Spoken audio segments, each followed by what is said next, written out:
মধুপুরের এই ইউক্যালিপটাস এগুলা সরিয়ে আমরা এবং শাল এবং সহযোগী বৃক্ষ আমরা নিয়ে আসব। ওখানে সরকারি বেসরকারি সামরিক যত স্থাপনা আছে তাদেরকে বলবো যে আপনারা সরে যান। সরিয়ে দিয়ে যেতে পারবো কিনা তা বলতে পারছি না, কিন্তু কেউ তো বলেইনি যে আপনারা সরে যান, আমরা ওই কাজটুকু অন্তত করে দিয়ে যাই। আরেকটা হচ্ছে, আমাদের প্রকৃতিতে ময়ূর নেই, না প্রকৃতিতে কোনো ময়ূর নেই, আমাদের ময়ূর আছে সাফারি পার্কে। তো আমরা এবার একটা উদ্যোগ গ্রহণ করেছি যে আমরা ময়ূর প্রকৃতিতে ছাড়বো, কিন্তু বললেই ছাড়া যায় না, আপনারা সকলেই জানেন there is a protocol। তো আমরা 24 তারিখে মধুপুরে যেয়ে ওইখানকার বন নির্ভর গারো সম্প্রদায়কে তাদের বিরুদ্ধে বন বিভাগের যে হয়রানিমূলক মামলাগুলো আছে সেগুলো প্রত্যাহারের ঘোষণা দেব, তাদের ভূমি অধিকার সেটেল করার প্রক্রিয়াটা শুরু করব।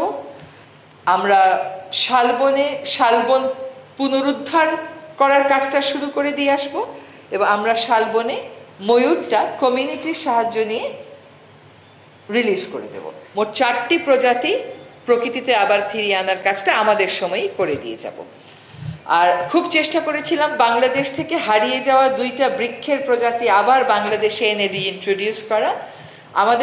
আমাদের কাছে তথ্য ছিল শ্রীলঙ্কাতে সেগুলো আছে, নেপালে সেগুলো আছে। আমরা খুব চেষ্টা করলাম, অনেক রকমের বট গাছ থাকে, তো আমরা যে স্পিসিসটা আমাদের থেকে হারিয়ে গেছে সেটা আসলে আমরা খুঁজে পাচ্ছি না। তো আপনাদের যারা জিওলজি নিয়ে কাজ করেন আমরা আপনাদেরকেও জানাবো, যদি দেখেন যে কোনো দেশ আপনার জানা মতে আছে, নেপাল বলেছিল আছে, কিন্তু খুঁজে দেখা গেল যে ওটা আসলে আর নাই, শ্রীলঙ্কাতেও নাই।